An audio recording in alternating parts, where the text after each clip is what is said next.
Hello, everyone. Welcome back to the Politdigm Podcast. My name is Red, and I'm joined by my co-host Alpha. I am present. All right. And today is Tuesday. It is 21st of November, and it is the 21st episode. So 2121. That's pretty cool. I like that. That's I always. like symmetry. I'm always that one. I'm always that one friend in the group which will be like, "Oh, look! Today is like It's like I don't know, like today is the 11th of November, or today is the 2nd of February. Right? It's like I was like I like when numbers match. Today is the 11th of September. Today is the 11th of September, or if it's in Europe, today is the 9th of November, which also says Oh, 9/11. fuck. It's our You got personal ahead 9/11. of me. I think I made that joke with my mom, right? And she's like, yeah, but then we don't have an atrocity like in Europe for the or like in the rest of the world. There's no like atrocity where people can look at the 9th of November and then see it as like a day of importance. And I was like, don't worry about it. I will make that happen. Yeah, I will make sure we have something to worry about. Jesus Christ. No, it's a joke. Today It's a joke. we bombed the fucking Today we palace bomb. of the lion. Today we bombed the Pentagon. They hit the fucking Pentagon.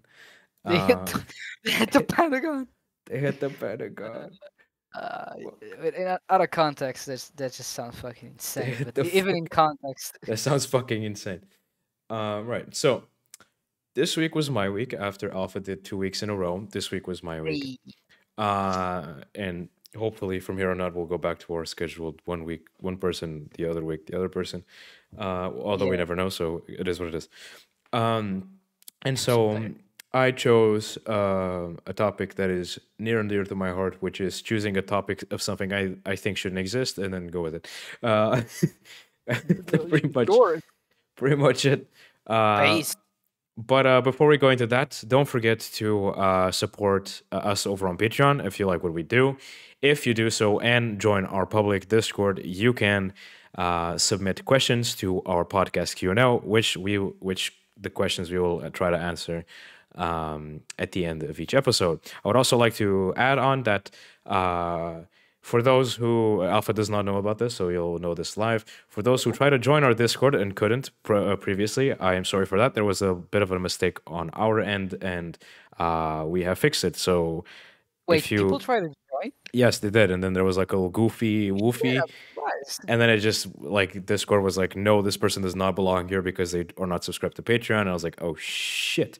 And then I saw it way too late when they had already left the Discord server. So I, if you are listening to this and you try to join again, because this time you can actually get on there, and if you can't, then don't leave right away because I'll try to fix it. where I'm um, from, we usually call this an L. it truly was an L on our part, so we apologize for that. Anyways, going into the topic of this week, we are talking about data, specifically online data, everything that has to do with our online presence and everything that we do online. This topic is something that we actually talked about previously on some episode of the podcast. I have no clue which one. On one of those episodes where we kind of like do a half and half, like where one part we talk about a topic and then the second half we talk about some other shit. And I remember us rambling about this at some point, but I have no clue which one it was. I think it might have been one of the first ones where we talked about like billionaires and like tech companies and shit. So I think it was Quite one of those. possibly, yes. Uh, but I wanted to specifically talk about data. So, data is something that is become quite a bit of a, I wouldn't call it a currency, but more of a new form of capital, right? A new form of something that is um, owned by somebody, right? Something that they can almost produce, like For capital. credit, basically. And I think, and we think, that creating basically having turned people's existence online presence, or even not just online because there's other forms of it, for example, um, just by entering a certain place with your phone that can create certain pieces of data which will be sent to some sort of server somewhere, which they then can use that data to create some other thing or sell it, etc., etc. So at that point, you're not even really doing anything online. You're even doing it in the physical world, but it still can contribute to it. And using that as sort of like something as a business, something that you can sell and trade with others, etc., etc., is something that we find horrible, and it's become quite a problem. And I think it's much bigger that anybody really has the notion of it truly understanding how big of an issue this is. So to put into context, there are many different ways you can collect data. For us, there are the obvious reasons why you would want to collect data as a company, which is trying to understand better your clients so that you can make better products. There's nothing inherently wrong with that concept. The issue is how you do that. For example, if you do something as basic as a satisfaction survey, that's good.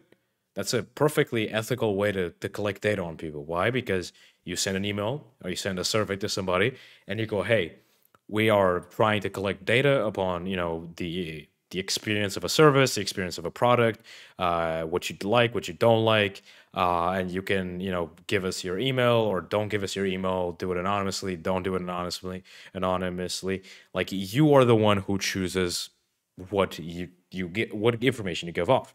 That is great. That is a good way because that is basically being able to have some sort of impact on a product that you like, a product that you use, a service that you use, which is great. That is something that is perfectly fine and perfectly understandable. And there's nothing bad about that.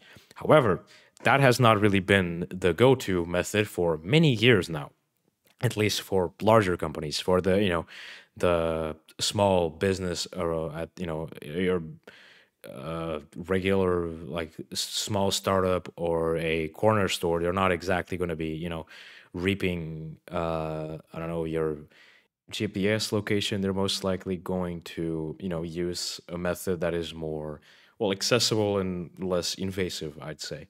Well, less not at all invasive, when you truly start comparing it. Of course, the issue is exactly those invasive ways of collecting user data or just general data around people. And those come in many forms. They come in the more common forms, those who I think most of us are aware, for example, cookies, not those which you eat, those who, those on your browser. Yeah, I was about to say I love myself some cookies. Uh, we have, of course, GPS tracking, which I just said. You have, for example, Wi-Fi activity.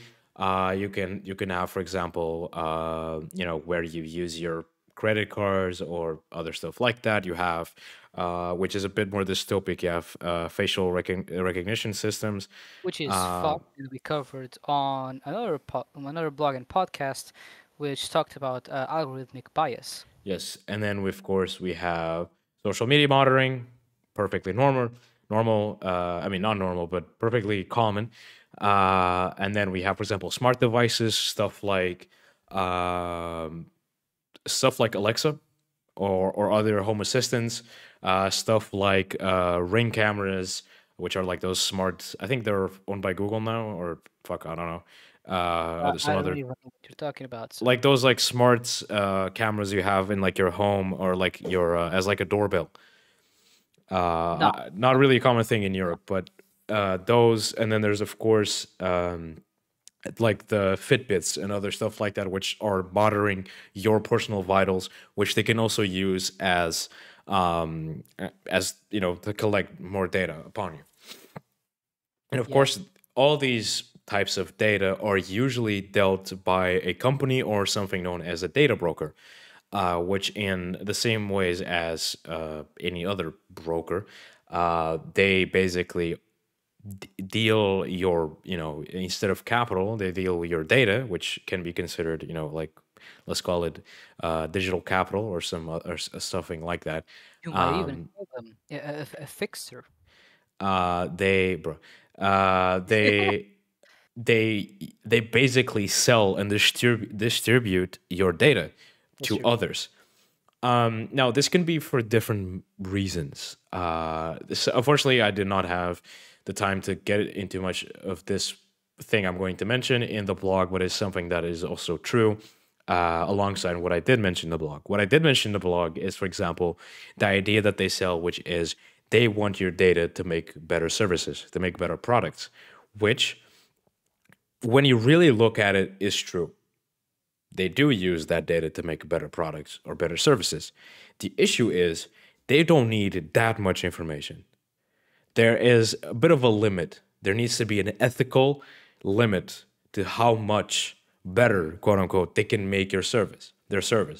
Because one thing is understanding what people like or don't like. The other thing is knowing how to manufacture, how to manipulate a product to be exactly for you, right? Making sure that they can essentially, like, they can target you specifically, which is the issue, because then these targeted products and services then go hand in hand with another issue, which they can use this data for, which is targeted ads, right? So they start basically everything around you starts being designed highly, like, specifically for you, meaning that they are basically well, using you as, like, I don't know, like they're trying to, I wouldn't say brainwash you, but that is pretty much what modern It's day close. It's fucking it's close. pretty much what modern day marketing has come to, right? Yeah, like it feels like sometimes you think of something, then you go online and you see an ad for it. Which is funny because it's exactly the opposite. It is exactly the opposite. You think of it because they planted that seed in your mind. Now that sounds very conspiracy theory, but that is true. That is, I am a student. I study marketing. I've been studying marketing for the last 3 years, and I know that this is exactly what happens. This is what we try to do, which I find disgusting, which means I will never actually do this, even though I am studying marketing. But you can study something that you don't You like, had I that guess. example of brands putting special sodas on a movie in one key frame, which would make the people thirsty, for Yeah, example. or for And example, I have a book right next to me. It's called. Oh, so hold on. This is going to be something I the thought I would never do in diseases my of life. capitalism. There's a book that I own which is called Why Fonts Matter. And whilst it is related to fonts and primarily how to use fonts, what they mean in design and culturally and a bunch of other stuff, because I'm a graphic designer, they also Which go is into a period. bit of how true I am a nerd, period. They also go into a bit of the sort of stuff that goes into the philosophy, right? Not philosophy, like the psychology of using fonts and how, I mean, historically, this has been used in marketing, right? In being able to, by fonts, create a specific message. And at some point, they talk about, I can't really find it right now. Yeah, exactly. Example of subliminal messages. They talk about subliminal messages. You have the blipverts that featured in the Max Headroom sci-fi film in the 1980s. These were television adverts shown us so quickly that they influenced viewers subliminally without them realizing. At the time, these prompted concerns that advertisers were really using them to brainwash customers. So this is not anything that's new, right? This is not an issue that we have not been aware, and something that advertisers, that marketers haven't been really focused on, right? This idea of trying to advertise to the most, like, the highest degree possible. You can see this, for example, in any type of sci-fi or like cyberpunk, specifically cyberpunk, a capitalist dystopian future like film, where they always show that there's ads everywhere. Everywhere you go, everything is being advertised. Everything that you Insert own is Cyberpunk has 2077 reference. there's massive logos of every product everywhere, because this is a part of, like, it's a part of the, like, the dystopian soup that capitalism is exactly this idea of brands being everywhere, right? And you can't go anywhere. And for example, I am currently looking around me and there's logos everywhere of every single brand of stuff that I own, right? A question: do you know the story about the first ad that obeyed the rule of sex sells? No, I do not actually. Okay, so it was made by this guy. I don't remember his name, but I do know that the ad was so successful that it was later that he was later contracted by the military of the specific country which he was native to produce propaganda. Hmm. And It was basically something like this. Imagine inserting your penis into the vaginal tract of a woman. Now, imagine, with that sensation in mind, using our foot lotion. The And hell? it sold. It fucking sold. I am not joking. It sold so much. It's a weird fucking advert. But Absolutely. going back to the issue at hand, there's something to keep in mind here, which is that they want our data for several things. They want our data to be able to create more personalized adverts. That's number one. Number Police two hey, is to uh, create products that are hyper specific towards certain people. And the issue, there's nothing that's there's in the point of view of capitalism, in the point of view of going in search of creating a product that people need.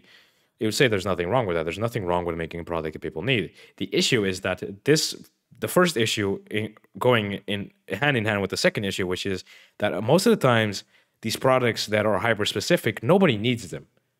These are products that nobody really needs, and that is Mountain Dew. and that is Please. exactly one of the fundamental points of marketing, is trying to create demand for a product for which there is no demand. And that is, in my opinion, kind of scummy, because at that point you're trying to sell something that nobody needs, and you're basically trying to convince a bunch of people that they need a product that is pointless and just a waste of money and everybody's time. Yeah. But that's a whole different issue. That's just more of a, I don't know. I don't know Before you if go off, have you seen the show the fall of House of Usher? I have not. I have not watched anything of. I do not have the time. Okay, fair enough. It's just there is this scene where basically the whole thing is that the main guy is this human piece of feces, um, and which is the CEO of a huge pharmaceutical empire called the Fortunato Companies. And he is being interviewed by the Attorney General, who has been on his ass for years. And at some point, when he's talking about building his empire, he says, uh, "What do you do when life gives you lemons?" And the Attorney General says, "Make lemonade." And the other guy says, "Like, make lemonade," and goes off in this fucking monologue Oh yeah, about that one. how, I've heard about that. Yeah. yeah, how you up production, take control of the market, Yeah. and then go on a crusade to make lemons the most important aspect of an individual's life. And if you don't have a lemon, you are garbage, subhuman, you are worthless, etc. And then, when you have raked in the millions and bled the world dry, you make some fucking lemonade. Yeah. It's true. That's I love that show so much. that's the Such a ish. critic of capitalist society in general and greed. Well, we can get back into that topic at the end of the episode, but I do want to. That's something we could talk about. But yeah, going on. Creating basically demand for stuff that we don't need, which is a whole different point. That's kind of goes into what you said, right? Trying to design an entire society around something that's pointless, and it is what it is. It Um, is.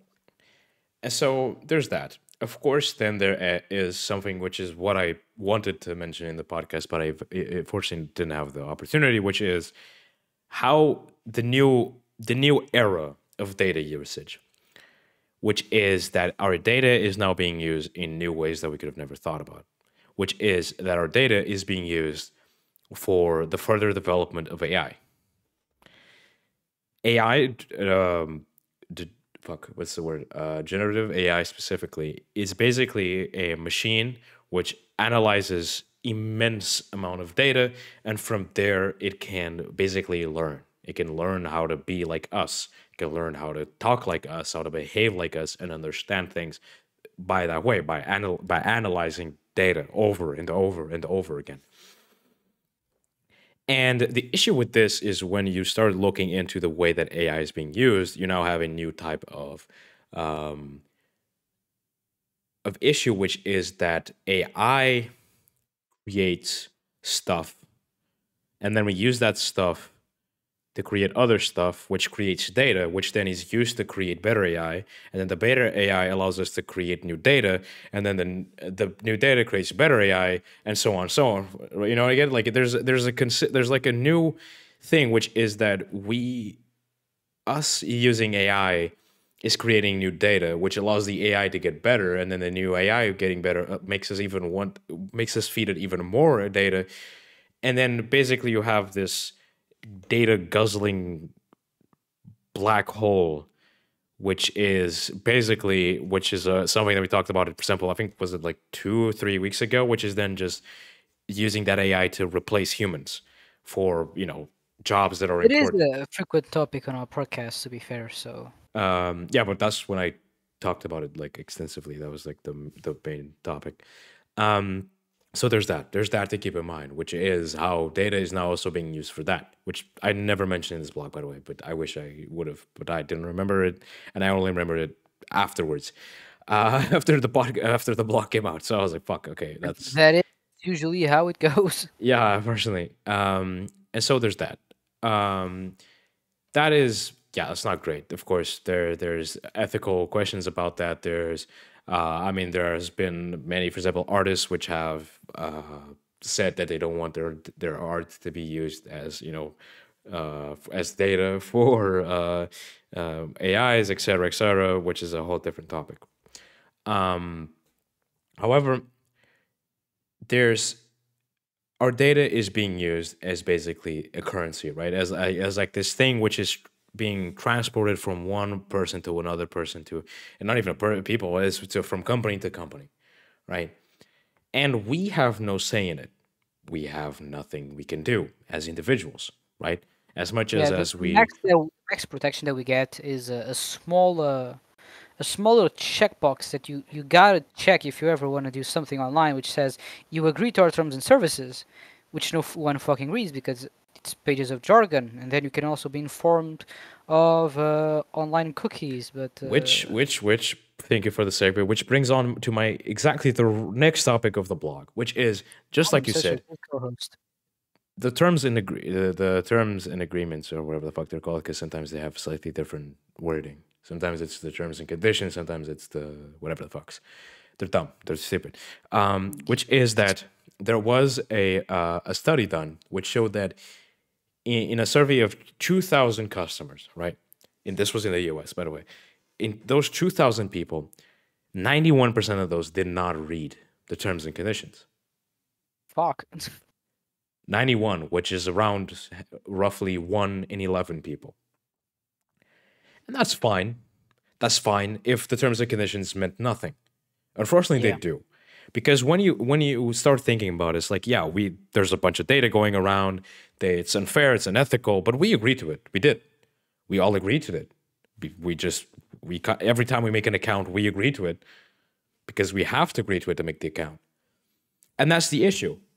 Because of course they do that. Of course they are going to use that as a tool. I mean, we talked about it in a previous episode, in the article post where we talked about the predatory side of digital ownership and subscriptions. Specifically, Which is also your that article, which was also my week, which is that these companies are now using this knowledge, the knowledge that we are not reading the terms and conditions, to use it against us. They are going to use that to be able to get away with shit. Because here's the thing: the law states that they can't do more than this. But if we agree to it, they can do. They will try to. They will go to the utmost unbelievable things they can do until the maximum.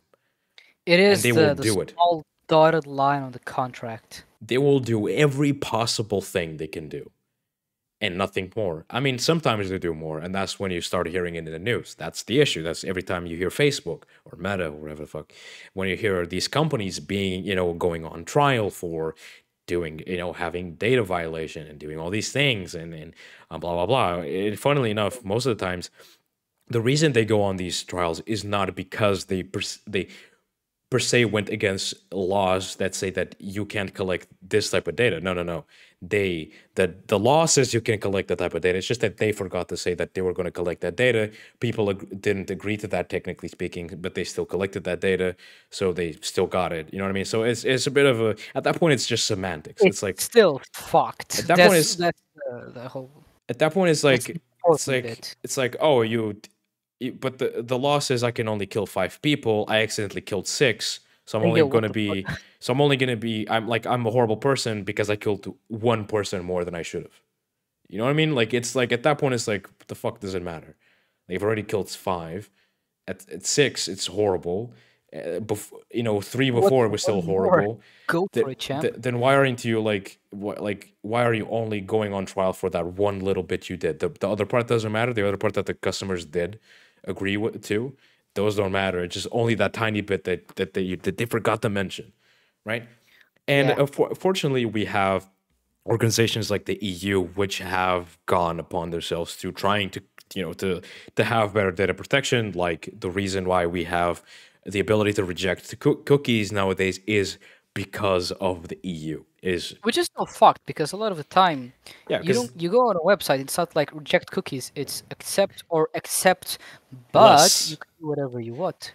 And that's also stupid because the reality is that is then the marketing teams going to play, which is we want them to accept the cookies. So now how will we design our entire website in a way which doesn't violate the EU laws but still makes it so that people accept the cookies? This can be done for several ways. For example, having a giant button that says accept cookies and then having a little dot, a little like 3 tiny little dots where if you click on it, that's where you have a new menu, which you have to read the entire thing, which then at the bottom will say that you can reject the cookies.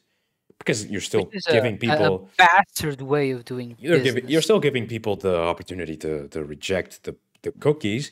It's just Whatever. that it's now extremely hard and really people need to get out of their ways to do it, and most people don't have the patience. Even I don't have the patience to. I I'm normally trying don't to read even a click trying to on read an it. article. I'm trying to do some work. I can't be asked to go into the fucking settings of the website and try to find the reject cookies button. I don't. I simply don't. And they count on that, and they use that against us.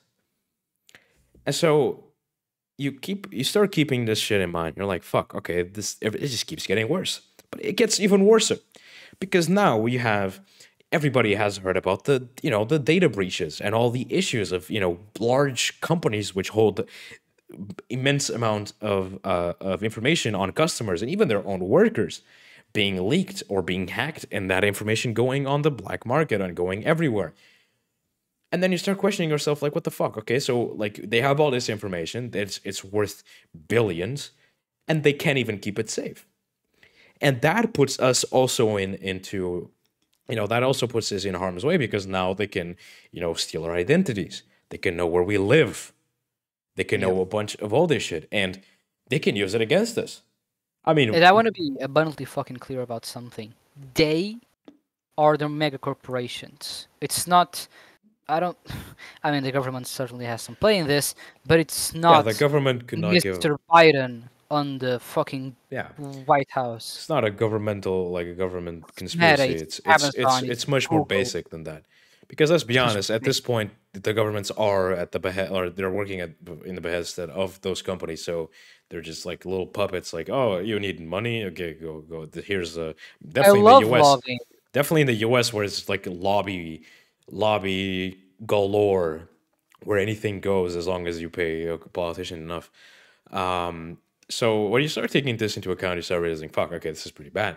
And then it's hilarious, which is why wanted to write this blog in the first place, which is then you have all these, all these companies and all these all these like movements and all these things are saying like be careful where you put your data and all this shit, and be careful which like who you share your data with and doing this stuff. And I'm like, and I start thinking to myself, that's cool and all, but let's think of this in a metaphor, right?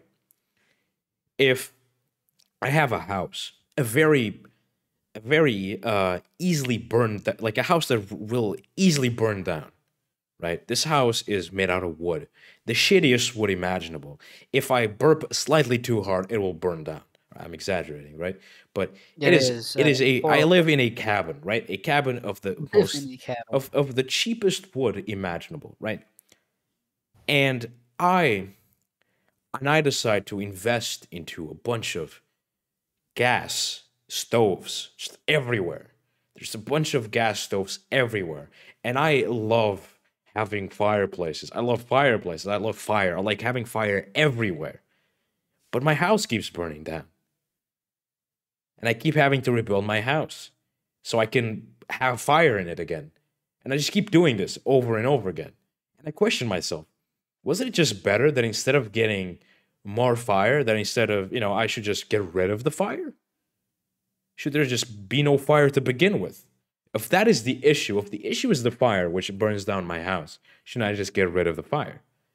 And what I'm trying to say is that if there's a consistent issue where data is being used against us, in either that being legally, illegally, that being in ways of manipulating us into, for example, in the Trump election where he won, where Facebook clearly had a play in trying to essentially not indoctrinate, but like, Like there are uh, countries where you legit get phones with a button that takes you directly to Facebook, and you can't remove the fucking button because it's a part of the phone. yeah, like there's like historical examples. I know what you're talking about. I forgot what happened there.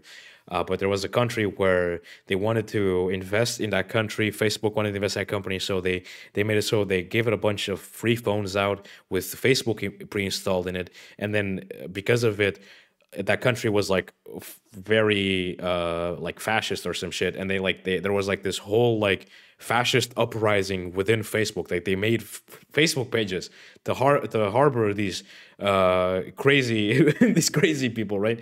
And then there was like this whole like holy shit moment of like holy crap, they're like using Facebook to like do organized fascism Terrorism. and shit like that. It's like, okay, cool. That's fun. It's not fun.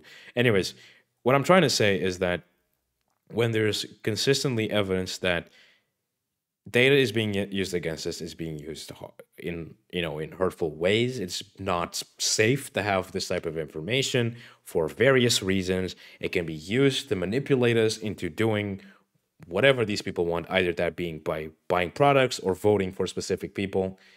Should there be data to begin with? Should this type of data exist? And it's for me, it's hard to say yes, because when there's no benefit for the common person, when there's no benefit for the common man, right? When there's no benefit for 99% of the population, and the only people this benefits is the 1%, which, mind you, use our data as like this, like fancy imaginary capital, which they trade with each other, very similar to stocks, but that's a whole different issue. Um, why should it exist? I definitely think that when information is used correctly, it can be extremely helpful. Like, Yeah, imagine that a grid of hospitals has access to, for example, uh, not uh, only medical records, yeah, which you normally already have, but also search history whenever certain trigger words, which might lead the hospital to believe that a patient that's will certain. cause harms to themselves, so he's thinking of causing harms to others, can allow the hospital in themselves to act. See, but the thing you're forgetting here is that That is Th- cool, and I agree that with you. is utopic. That is not what we have, though. Issue is that you are thinking about data in a usage for medical reasons, which in our views, medicine should be free, should be accessible, should be public. Therefore, it should not be profitable. You should not medicine. Healthcare should not be something that you use as a business. Therefore, you just proved my point, which is data can be used in situations where it's not profitable. Where when data is being used to not make money out of it, when it's being used to inform us, when it's made for us to be able to communicate with each other in easier ways and understanding, okay, this person was on the other side of the fucking planet, but I can now easily on the other side of the fucking planet understand what this patient has. I can know how to help him. I can give him the correct treatment that he needs. That's amazing. Yeah. But the moment where you go, oh yeah, but so you currently live in the US, right? And you have a health plan, but you want to go on vacation to England, let's say. But if you want your personal health data to be accessible all around the world, you have to pay a subscription. You have to pay a monthly subscription, this fancy new thing where we have access to your information globally. And then suddenly it's a business. That's the issue, is that it's Yeah, that's fucked. I mean, That what is I really just said probably doesn't even exist, and I hope, for the love of God, that I did not just give this idea to some insane fucker. I swear to God, if I see this happening, I'm gonna fucking die inside. um, So there needs to be a consciousness of being aware that there's no issue with people, like with you knowing, where about having data on certain things, right? As I said right in the beginning of the episode, there's nothing wrong with knowing the satisfaction of your product, of the customers that use your product. The issue is how you know that, and through which ways you know that. You're not gonna put cameras all around your customers' houses, and as long as they have a happy grin on their face, they're happy with the product. And if they have a frowny face, you're going to make the product better so that they're happier. That's like yeah. some dystopic shit. Like you need to, like there's ethical ways of doing it, and we've reached the point where the amount of data collection that we have is unethical, and just at this point there's nothing good anymore from coming from it, because Yeah. nobody needs that extremely weird ass Extremely like invasive. invasive and goofy ass ad that they were showing on Instagram, which is like, what the hell is this? Nobody needs that. Nobody needs Like that the on a amount of day-to-day basis. ads that we get bombarded with every single day is enough to give a normal person an aneurysm. So like then you start, it starts being a problem, because that's something that we keep talking about in each episode, which is when something exists, it needs to benefit the general public. When it doesn't, why does it exist? When it benefits nobody but 1% of the world, it either shouldn't exist or needs to be shared with everybody, right? It either should just not exist, or it needs to be redistributed throughout the entire world, because it's not fair. Why should something that is this valuable, this important, which has so much impact on people's lives, only benefit the 1%? Because, and to be fair, like giving that analogy that I just did, when you think about like redistributing data, that's not really possible, right? You can't. I don't know what the fuck. How would that be? Just posting it all online and everybody can have access to it. That's I'm Then sure. just don't have it. I'm pretty sure there was That's like, an easy question. That's the easy solution. wasn't there Just like don't have monopoly on data. I think there was a South Park episode. This is a weird ass That is like a I, weird reference. there was like a South Park episode which there was like this internet troll thing. There's like this internet troll, right, which was like abusing like which like led to somebody like killing themselves. And Jesus. therefore this government decided that they were going to make a platform where they would put everybody's personal data there just as like a wiki page, South right? Park has no chill. And so there's like this idea where like this was so you could stop like a bunch of like illicit and like hurtful issues on the internet was by exposing everybody, which then of course led to like this, just like I don't know, was like a purge. Like everybody just started killing each other and themselves because they were finding out that this person is a pedophile, this person slept with my wife, this person did this, like it just led to utter chaos.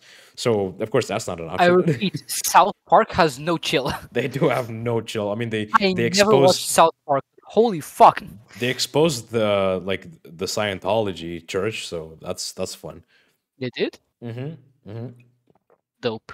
Sorry, I was sipping water, but I mean, yeah, everyone knows that depression is caused by the souls of dead aliens. yeah, it's Jesus Christ. Anyways, Yeah. going back to the blog. After all this, after all these, all these ramblings I've just said, what should we do? What comes next?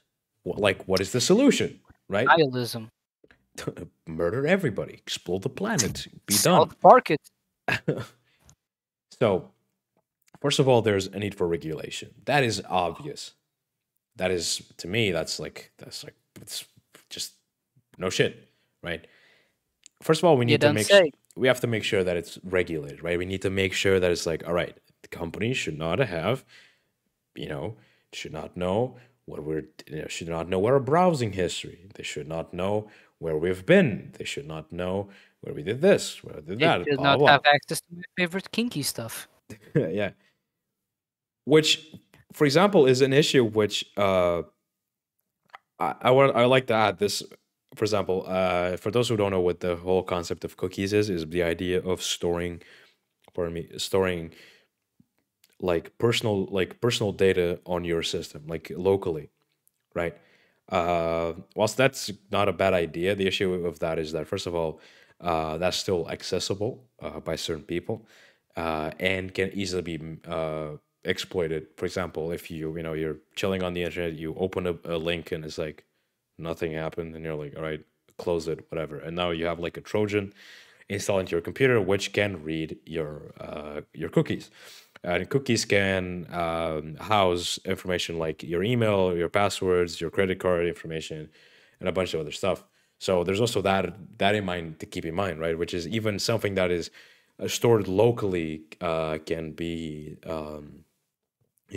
basically can be abused. And at the end of the day, cookies are really only used for basically saving information for a website. For example, if you prefer, for example, if you're using YouTube right now, right, and you have YouTube on dark mode, right, and if you go to your top left of your browser and if you clear your cookies, you'll notice that most likely your YouTube will like default to the white version, because that's an information that it's not attached to your account, it is attached to your cookies, for example, right?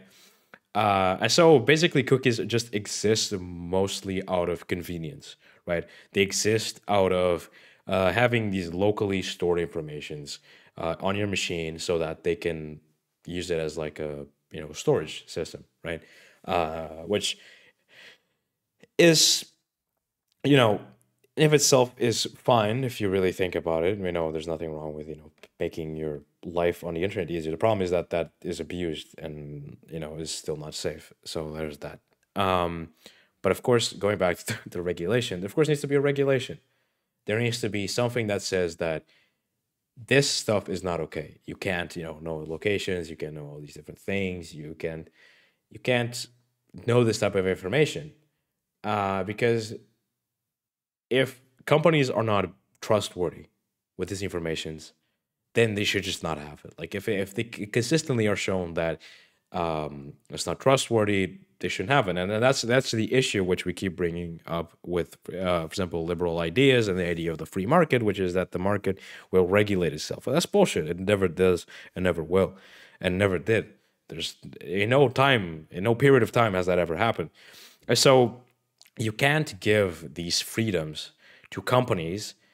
They consistently violate these freedoms that they have, and then just expect them to no, they'll act in the good, in the good ways of their heart, and they'll just they'll be good, they'll do good, which is unfortunately what the EU has been trying to do.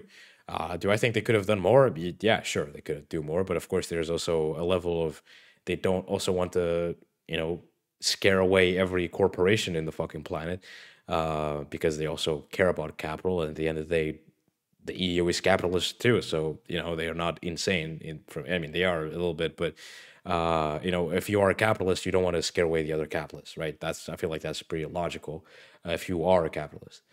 Um, and so, of course, there's that. Because I You drilled got it. it. You got Uh, it. because regulation. Sorry, fuck it. I'm tired. Um, there's that issue because first of all, it's in the interest of us. It's in the interest of the people, right? That's because, as I said before, you have the issue of getting your identity stolen, which is something that's fucking terrifying. You have You don't the say. you have the issues of, for example, when I talked, for example, about credit card information, you have the issue of when they go into your bank and they're like, your fucking account is empty. You're like, what? What the I fuck? mean, you also have a psychological aspect. Imagine knowing that everything you do online Yeah, uh, will be traced and used against you. There is no privacy. You have no privacy. Everything that you do is exposed to the fucking world, you're which is consistently on edge. terrifying. You're consistently on edge, and I like the, Like and I like the. one time I was out of school and then I went on YouTube to watch some videos and then I went into my history to go finish a video that I had watched and it was full, I mean fucking full of BTS videos that were watched for like 30 seconds and then put on the next and it was all like how to be like the lead singer, next hit by quirky dance by band member, and I was like, oh my fucking god, I must have left my account open on the school. And I spent even after shutting it down, I spent the entire afternoon terrified that I still had my account opened on some other device and that my personal information had been leaked. Imagine that 24/7 Yeah. with the full knowledge that it will be weaponized. So I like to mention something you just said, which I like, because we're about to shit on a group of people that we shit on a lot. Let's go. The Which rich? no, I mean no, but there is like if you like do a Venn diagram, there's like a bit in the middle that does correlate. I mean Capitalism? that part, yes, not it's a specific type. But the American capitalists? No, no, no. What are they? What do they? What are they? Because with an L, Tech. because there are L's. Like there are. Uh, come on, dude. We know this. It's the fucking The feds. the liberals. God damn it, Alpha. You had one Ah, it's the fucking job. libs. You had one Fucking fucking libs. job. God damn it. You do at this point. You know that my IQ is lower than the room temperature.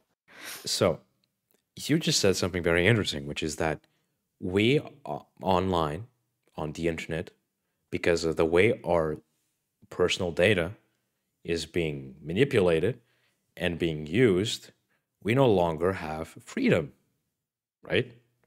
Yeah. We no longer have individual freedom. And I'd like to ask you, isn't that like one of the pillars of liberalism? Isn't that true? I mean, So, can I level with you? yeah. I don't fucking know. All right, that's a I don't different know. problem. I think So, you know more about modern political, philosophical parties than I do. liberalism, it's after um the when monarchies were doing their shitty, when As more. liberalism was born is out of the idea that the individual can rise, right? The idea of capitalism, right? The idea that the individual can become powerful, that the individual can Okay, be so as we are powerful. talking Renaissance times, right? Like No, merchants become wealthy no, to no, get we're the gold. talking liberalism is much later than that. We're talking about Oh fuck! just before the Industrial Revolution. Um, Holy shit! A lot later so then. this idea of the liberal idea is based on the individual, right? That is it's the individual. It's this idea that if you work hard enough, you can achieve anything. So when you have reached a point of capitalism where individuals no longer have their ability to do liberalism, you've reached the point where capitalism has, guess what, killed itself. Oh shit! Oh my god! I said the thing. Jesus, We've you could gone have to said deleted itself from existence, but you just went straight for the low the blow. YouTube banning, pants algorithm shitting phrase. We've come to the point where capitalism has out capitalismed itself. That is a great notion. And whilst as a leftist, as me and Alpha and the whole of Politdigm, as as strong leftists with leftist views, it is our I don't even use my right hand. it gives you what the fuck? It gives us a hard on every time we think of the fall of capitalism. And when we've lived our entire lives, as much as our main alphas aren't that long, we have lived our entire lives with the idea that we will abolish capitalism, that we will let Where we will? cap I am having a stroke. Where capitalism will fall. And from there socialism will rise. And I honestly feel like I have bad news because I think that capitalism might have died. The issue is that something much worse has come to replace it already. It's not socialism. It's definitely not socialism. It's even. I feel like the new world we live in is somehow worse than capitalism and even further strives even further away from socialism, which is terrifying. Because when you start really analyzing what capitalism means and the world we live in today, capitalism doesn't really fit that narrative anymore. And that's scary I because mean, there's a reason as to why capitalism is most of the time supported by conservative groups. yeah, The groups that want to go back to the status quo, not so much as to change or even uh, support present ideologies. They want to conserve the ancient, outdated, fossil-like ideologies of the past, where ideas such as capitalism thrive. the reason I say that we might have not outgrown, but why capitalism has already killed itself and we're not even aware of it. Because to be fair, it's very similar. Because we do live in a world where capital is still an important thing, and where capitalists, right, the businesses are still of an importance.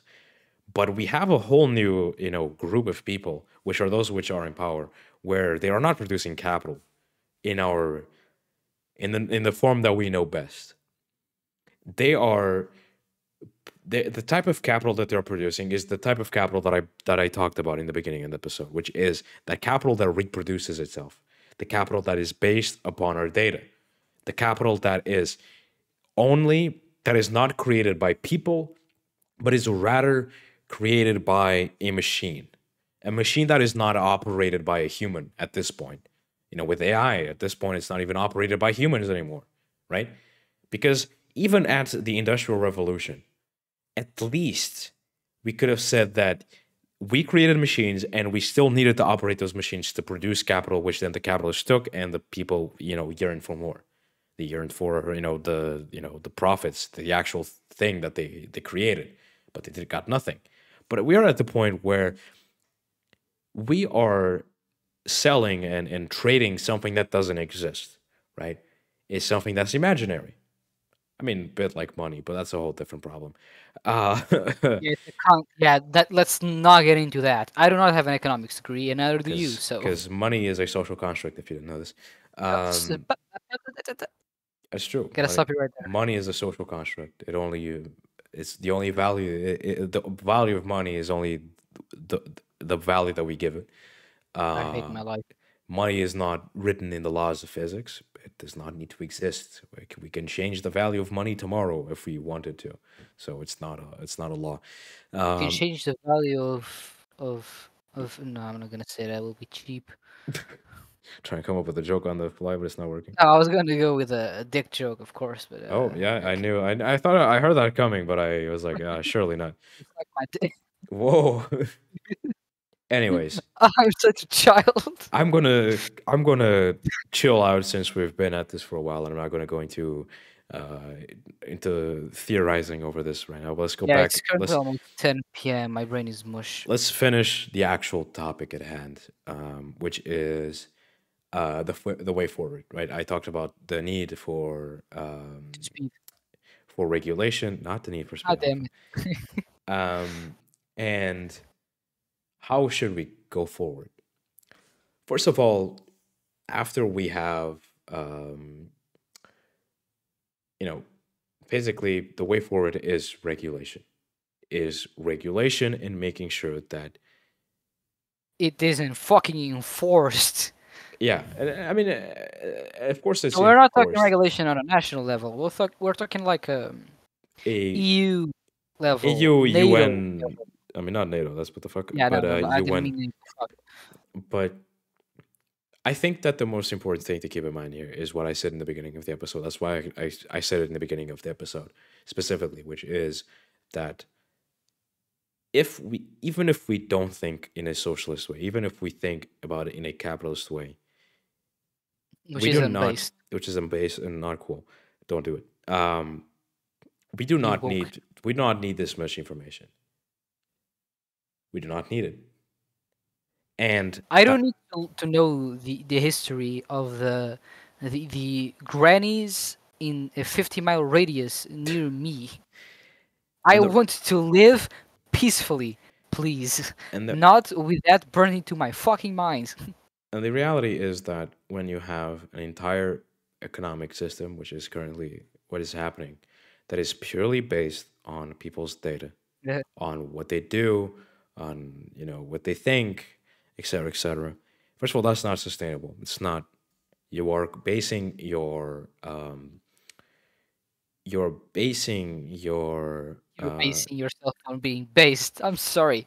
what the fuck? You're Ah, basing your entire economic system on something that fortunately being does not exist. It doesn't. It's not like whilst you can say yes, but data does exist. It's yeah, it's information like on a computer. getting Of everything course. on slam poetry. It doesn't work. The issue is that we first of all we are these corporations have immense power, which is the issue with my what I wrote in the way forward in the blog, which is that these corporations have immense power, and most of the times the reason why we don't have more regulation and all these different things is because states, you know, It's organizations do not want to make regulation. It's not in their interest. It's not because they first of all they work together with these organizations all the fucking time. They have they work with them on a through contracts. They when there's a you know when the state needs computers, they will go to one of these organizations and all these things. So they are dependent on these organizations, and these organizations have a lot of power over governments. And so we kind of live in a situation where it's hard. The way forward is hard. It is not easy, and it won't really be something that is done in a clean way. Which is why I've liked the way that the method that the EU has been going at it, which is very ruthless in my opinion. And they have at points been kind of in a dick measuring contest with some of these organizations, mostly Apple, funnily enough, which is always all my satisfying to hoping see. stays Apple. Which is that there's been consistently things where the EU has been trying to create certain laws which say that certain saying that certain tech companies can do certain things, and that's good. There needs to be regulation.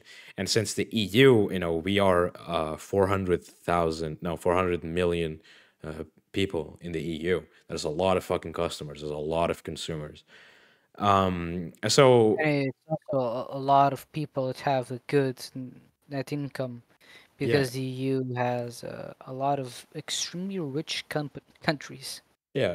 And when you take into account that the EU has more people than the US, of course, yeah, of course they're going to, us. We do have some sort of power there. It's very little, because at the end of the day, the U.S. is a superpower, which the EU cannot really compete with at a in actual similar level. But of course, the way forward is by regulation. It is by stopping these organizations, from doing what they're doing, and making sure that we safeguard our individual privacy. That is the only way, because we are individuals, and we have the right to privacy. As much as people try to tell us that they want our data to make our products better, it does not matter, because it simply doesn't. I don't even know how to put this into words, but think about the life you live. Do you realistically think that you need somebody that is consistently monitoring what you're doing, and then designing and manipulating your entire life just so that you can profit them? That And is based. that is horrible. That is a horrible life to live. And something that I hate, Oh, and I it's hate, and crazy. I hate that in that sense, Politdigm kind of feeds on into it, which is that when you're watching this video right now, you are feeding all the shit that we just said. And even if you are, a connoisseur of all this leftist content, and you enjoy consuming it, and you consider yourself as like an enlightened person because you are watching this content and you think that you are in some way going against the machine, it is very demotivating and depressing when you start thinking that the only reason you can have these against the machine ideas is because the machine gave you them. And to a certain point, is because they gave you this video that you are listening to, which gave you ideas against the machine, but the machine knew this, and it still gave you them. So it's like, it's very hard. I know this is not a very satisfying ending to the episode. I very much am aware of it. But the only way we can do it is by, using the machine against itself as the best way, is the best thing I can say. Is we, to a degree, have to use the machine against itself. It's the only thing we can do, right? And that's been kind of my whole logic behind Politdigm, right? Which is look at the current economic system of capitalism. Here's all the things I don't agree with. Here's the thing I do want for the economic system, which is a socialist system. What can I do with it in the capitalist system to function as a socialist company? And how can we use the benefits, the benefits that capitalism brings us in a socialist way to dick down capitalism? That's a really weird word I just used. Yo. You know what I mean? You know what I mean? It's like using the capitalism against itself. That's always been something that I've been very focused on, because I think that it's the only We way love to ourselves some dramatic irony. the only way to I think that the only way to destroy capitalism is, first of all, by educating people. It's number one. Number two is by making it what's the word, obsolete.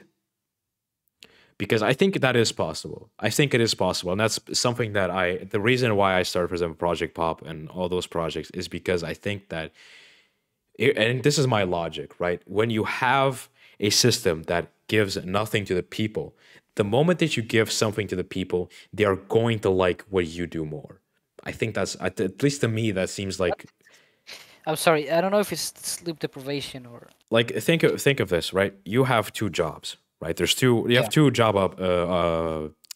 job opportunities, right? be sad and work. One. One company functions internally in a socialist way, right? They are democratic. They listen to the workers. They have amazing wages. They have amazing uh, Unions. unions. They have an amazing just work HR. environment. You can basically come up to your boss and be like, "Hey, like I have this issue going on. Like, what should I do? Like, how can I fix this issue? Take a day Um, off, paid leave, etc. when you have all those things, you look at the other job, which is a classical capitalist job where you have nothing, where you basically get no, where you get a shit wage, you get no benefits, etc., etc. Why the fuck would you work for the second one? Why would you? You wouldn't. You wouldn't. Like, And when you, well, I gotta start there. When you start looking at all the examples of companies taking in a more democratic function internally, when they share the wages uh, more fairly within the workers, when they do all these different things, which by in essence are very socialist values, production goes up, morale goes up, everybody's happier, everybody works harder. You need way less workers to do the job of, like one worker can do the job of five people, meaning that you can, maybe you have to pay maybe you have to pay way less, technically speaking, right? Because one worker is not the wage of five workers, but if that one worker does the job of five in an ethical way, that you don't have to force him, you don't have to actually make him depressed and force him to do that, then what is wrong with that? And that's what I mean by like using the capitalist system against us, because capitalism does that too, but in a horrible way, which is, oh no, you have to do the job of five people, and you will do it, and fuck you you if can you don't want to do also it. weaponize what you just talked about a second ago. This is an example I was given in one of my favorite sci-fi books, which is the Night Lord's Omnibus, a trilogy, and it's on like deep sci-fi, deep steampunk sci-fi, with heavy gothic vibes. And you meet like a factory worker, which is then enslaved. But before he's enslaved, he's like, "Oh yeah, it's just gotta do 8 more years of 18-hour shifts at a factory." In So a I can job that so is I can so buy menial nuclears. that not even a machine would be created to do it because it's a waste of resources. And then he goes into his bedroom and turns on the TV, and the only thing he can watch, which he still says is better than silence because he has tinnitus, is sermons. It's fucking religious sermons. He has tonight. And then he gets enslaved, and his life is still better.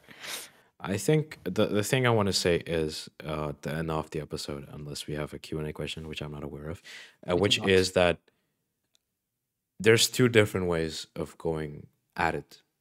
And I think that is something that is very important, which is when you think of economics, think of it in a smaller scale. When you think of economics, think about it as a family. There are the parents and there are the children.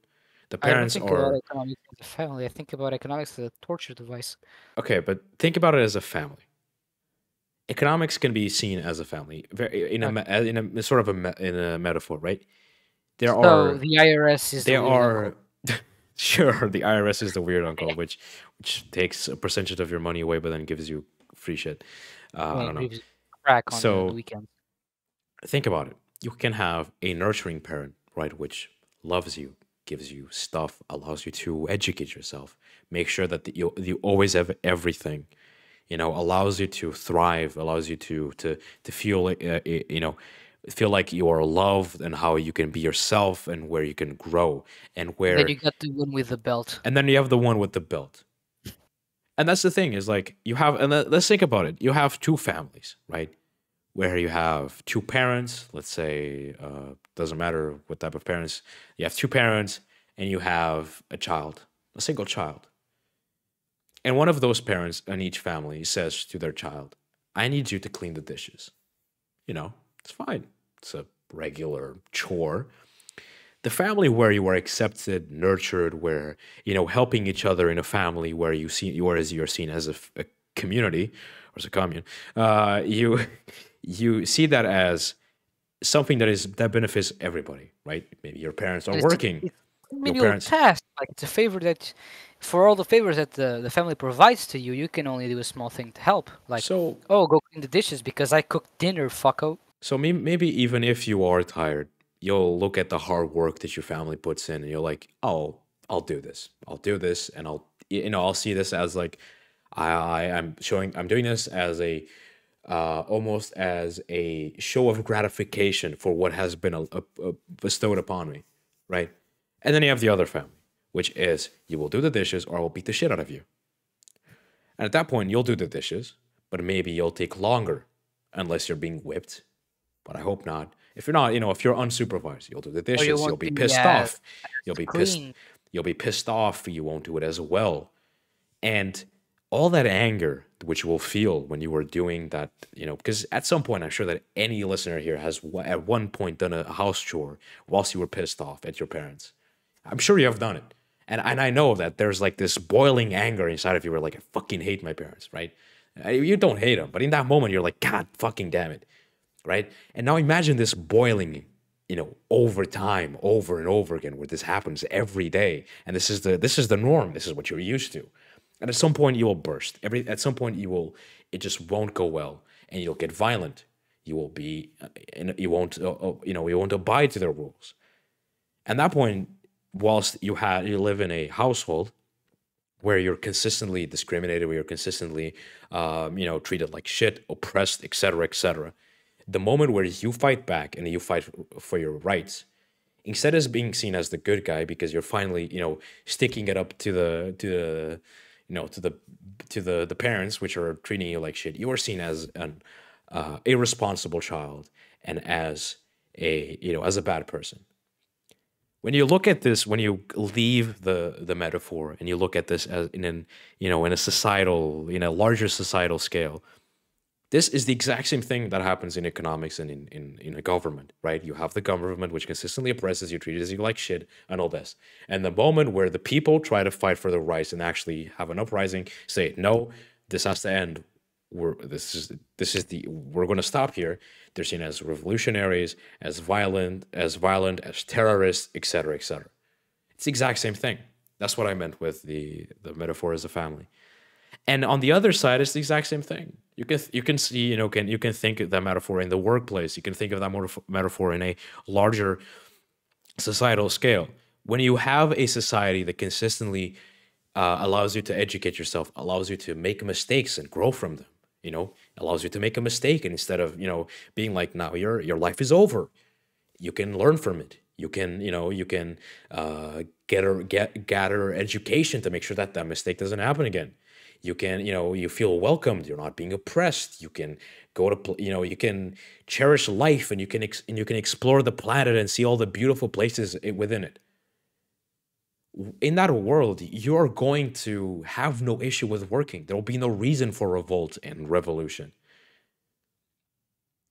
And so when I then go back into the workplace, which is where this started, to me, it is much more logical that if you want a worker to work 5 times more, or if you want one worker to work or to do the job of 5 people, you do not do that by saying that he has to do that. You do not do that by whipping him into submission and saying that you have to do the job of 5 people.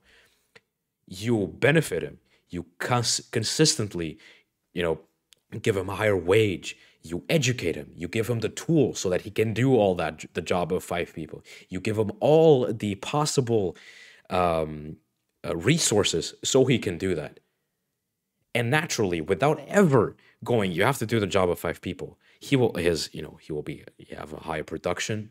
He can maybe even work less hours and yet be so much more productive, meaning that he's happier. And it's like a loop, right? He's happier, he works harder, which allows him to get more money, and that allows him to be happier and work harder and it just keeps on growing. And that's why I fucking hate capitalism, because you don't need capitalism to fucking have people to work hard. God damn it. Fuck. Shit pisses me off. Because that's not how people work. People don't work by, slaving them into fucking submission. You need to think about it as nurturing a child and treating them with love. And believe me, if every time Alpha didn't give me an article on deadline, if every fucking time I started punishing him and telling that he's a piece of shit, a worthless piece of crap on the floor which I stepped on, and I would do the same, because I hear that on the daily. That's a different issue, Alpha. That's that type of conversation you have with your therapist, not on the podcast. I do procrastinate a lot with my articles. Oh shit, sorry. If I did that consistently, after a couple of weeks, Alpha would be demoralized. He would have no. He, Alpha wouldn't be. Alpha would have Alpha dead. would want to end it. He would be Alpha sick of would have it. jumped off the cliff near his house. Alpha would have been sick of it, and at some point he would have turned to me and said, "I cannot do this. I do not have the time. I am not capable of doing this, and I'm done." Go blow Instead, yourself. instead, I don't do that. Why? Because first of all, he's my friend, so I would never do that. If I do that it's as a joke, which I kind of just And did. two, and It's most a importantly, it's stonks, baby. it's an ironic thing, and someone would be like, "Yo, you're a worthless piece of shit, you fucking bastard." No, it's a joke because I don't mean it, and he knows that I don't mean it. And what I You do, don't. which you can attest for, and I did that when you were writing, when you started writing the blog 2 weeks ago, which is I wrote this massive Yeah. text to you saying that I know that you want to write about this, but you need to be careful what you do because there's this in hand. You have to keep this in mind, and I know that you want to do this, and I know the issues that you face because I also procrastinate, and I know exactly what he goes through. But you need to, if you need to think of it like a more of a like weighing in your priorities type of thing. Like I gave him I should procrastinate constructive. my procrastination. That way, whenever I work, I'm procrastinating the procrastination. So I gave him constructive advice. Wow, crazy shit, right? I still procrastinate though, but I appreciate the hell out of it. So there's that to keep in mind. There's if you want to be a good boss, if you want to be a good leader, you need to, you To need to be try, a good you human need to being. treat, That's the most you important need to part. treat the people around you like human beings, and that is fundamental. That is what makes a good leader, and that's the issue. That's something that I hate about CEOs and owners of companies, which is they're not leaders. They're not leaders. They're not. They're. I want to say slave They're owners. aristocrats. They are. They That's are the way that I see it. They are the elite sucking dry the population. because And the thing is, this is this thing that I think is fucking hilarious. Like, we have had centuries of folklore built around the idea of the rich sucking the life out of the poor. We call that fucking vampires. And true. then, and fucking then, we see people embrace it, the rich embracing it with blood transfusions and call themselves vampires because they got younger blood and so they then could and be then young. we turn vampires into films and books to And even now they're more hot. to even to even fuel more the capitalist motherfuckers. So it is what it is. But The um, elite has always been the same. There yeah, are good people at the elite which do okay stuff, they aren't corrupted. But when a good leader and a good and a good rich person are not the fucking norm, you know that you have turned to shit. Because absolute power absolutely corrupts, and the best way that we can ensure that nobody is corrupted by absolute power is to make it so that absolute power cannot be achieved by anybody. I identify myself as a Marxist. I don't know if you could have guessed. yeah. And I think that an important thing to keep in mind is that I mean, like you said, when the norm isn't being a good person, I think that's just plain simple. That something is wrong with the way we live. And I Yeah, and that my was actually brought up to me in a video about a historical arms and martial arts channel that I really like to watch. It's called Skullgrim, and he was talking about the war in Ukraine whilst on a hike, and he said Zelensky has been praised for being a good leader, but then again, if being a good leader is something was being praised and it's not the norm, you noticed that things are looking very dire. yeah, and I think that of course when I talk about my own personal experience and what my own views are, personally I have a bit of a confliction when that happens, which is that um, I don't think, and I think that anybody that wants to be humble or is somebody that is humble, I think that there's always something that they probably struggle with, which is that they don't want to seem pretentious or like they're like, oh, what I'm doing is the right way, and I hate doing that because as a child I used to do that a lot, and it's something that I hate, about doing Same. because it's not, I I don't. was like a lot for that. And so that's something that's very hard for me. And of course, I think that something that is part of our values of at Politdigm is that we want transparency. And if that makes me being a little bitch that goes on here, you know, talking about my insecurities and explaining how I view the world and my insecurities within it, and sharing my personal view. If that's what it takes, then I'll do it. That's part of my experience in Politdigm, is that I want to make sure that this is an authentic experience that you are living, and that at no point am I masking who I truly am for, benefiting me economically. I think that's bullshit. I think the that's a pillar of capitalism, if you want to go at it. And so You when know I what else talk, you fully support? what You know what else you fully support? what Allowing your employees to sleep. yeah, oh shit, yeah, right, you want to go to 10 sleep. p.m. and I am dying. That was a bit of a, there was We were some supposed to that was be some wrapping it up. there was some shade thrown at me. But I'll wrap it up with this a bit, which is that Yeah. something that is, when I talk about this stuff, right? When I talk about when me and Alpha talk about this stuff, of course we are limited in our knowledge, and we are limited in what we know. That's why we're not here being, we're not economists, we're not political politicians, we're not socialists, we're not Journalist, psychologists, we're not intelligent, what especially the intelligent part. we're not intelligent, we're not intelligent, we're not, we have no formal education on any of these topics. We're talking about this stuff in almost a purely philosophical way, right? From the Purely point in, of view of two dumbasses. yeah, and I think simple, I like philosophy. I do. I like philosophy, but I can't be asked to study philosophy because I think it's annoying. Nice. I think it's annoying, and I think that it's become something too academic.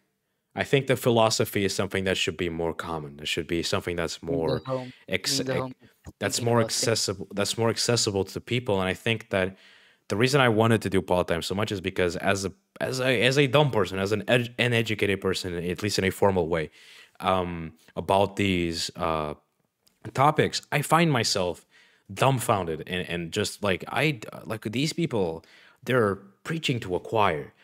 It doesn't matter like if you're talking about right wing politics or left wing politics. A lot of the time, they are preaching to the choir, and I think the reason why right wing politics Exactly. succeeds so much is because they see that that is not successful, and they see, as good capitalists, they see this as they adapt their the way they talk and the way that they explain things to their demographic.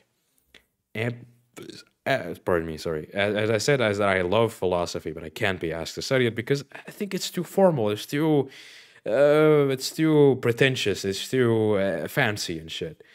And the reason, at times, that when I question myself, why am I doing politics? Right, when I'm in my existential crisis, um, I think that the reason I do it at the end of the day, and I think that's these type of blogs. The reason why it's important is because I think that the way my me and the way that me and Alpha are dumbasses can talk, we can talk to the other dumbasses in a more um We share s- one brain cell. we have in a more efficient way, right? We know their language, their customs.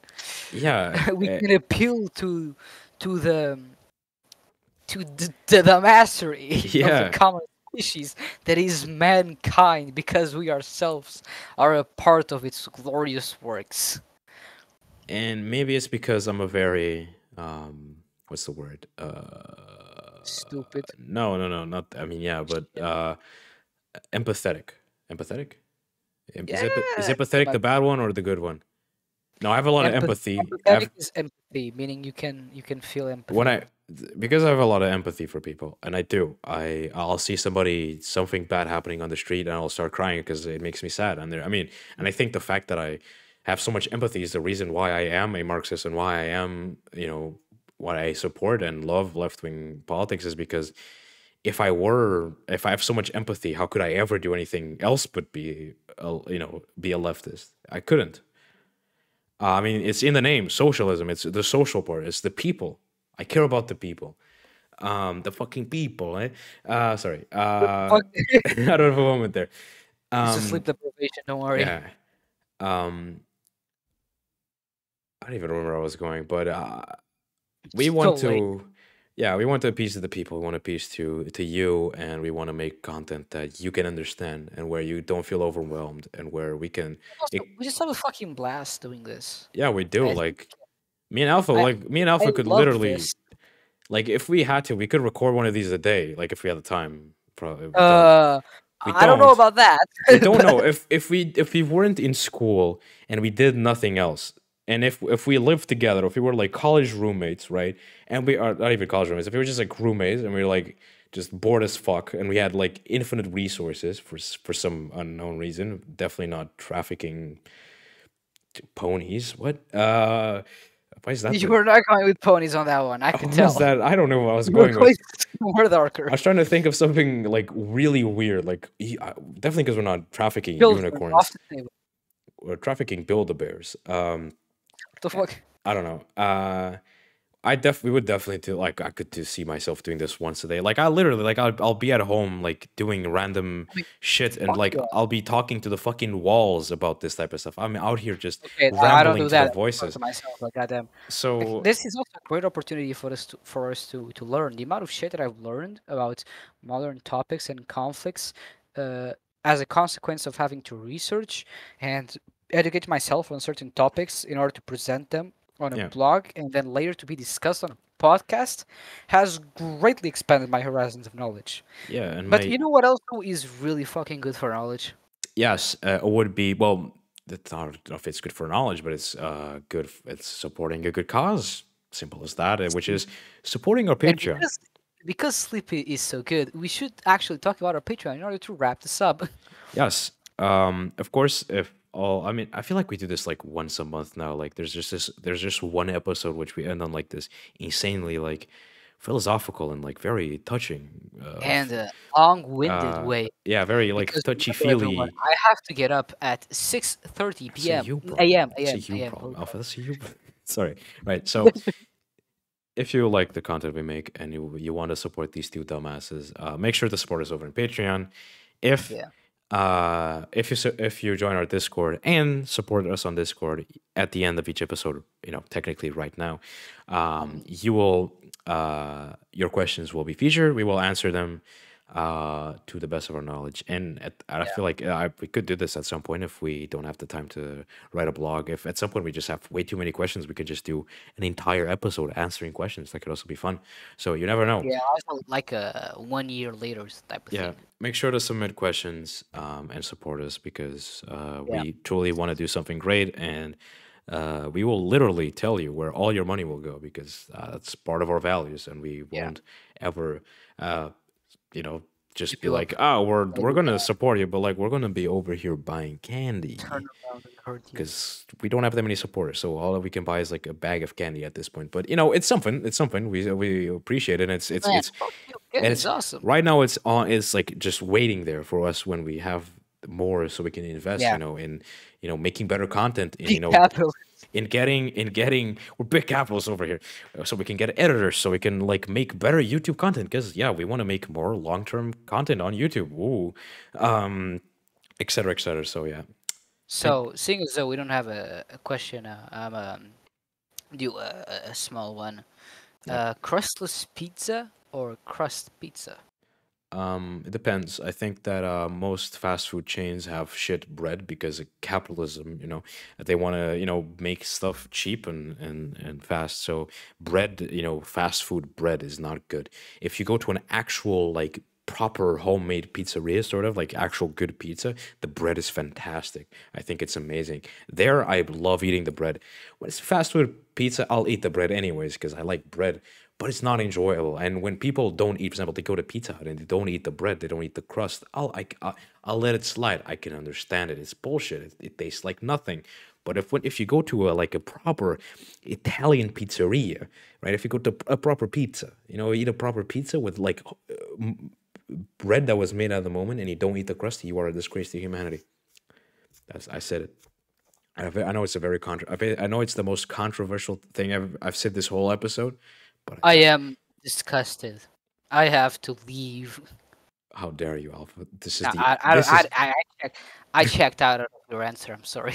this is the end of the friendship right here. This is the thing. This is the most You know political what? topic, I don't. and this is going I to. love myself pizza. Period. Yeah, I do, but I don't judge those who Like don't eat with, it. I'm not gonna say that joke.